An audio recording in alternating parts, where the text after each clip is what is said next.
Do you know about the Dogon? No-gon? Well then let's go-gon. The Dogon are primarily found in the regions of Bandiagara and Dunza in the current-day nation of Mali, located in western Africa.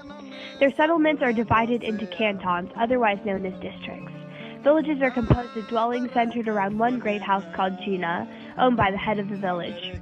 These groups are often clustered in groups of 5 or 6. This is evidence that demonstrates that they lived in an organized state society. At the head of each canton is a sho-gon, or headman, who has both spiritual and authoritative power.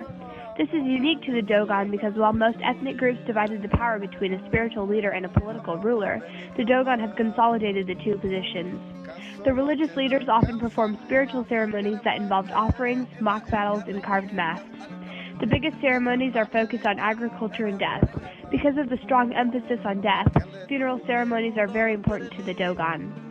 The significance of the funeral depended on the age and rank of the male who died. Typically, women did not receive a ceremony, and if they did, it was very simple.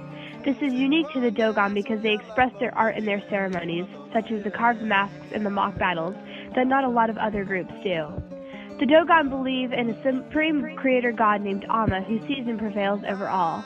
Amma created 3 subservient beings who are worshipped separately. Although the Amma receives prayers and sacrifices, the main focus is centered around ancestor worship.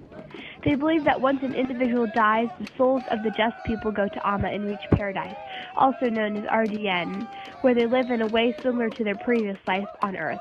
This is similar to Christianity, which is a religion found in America that also believes in the idea of a heaven for those that lived a virtuous life.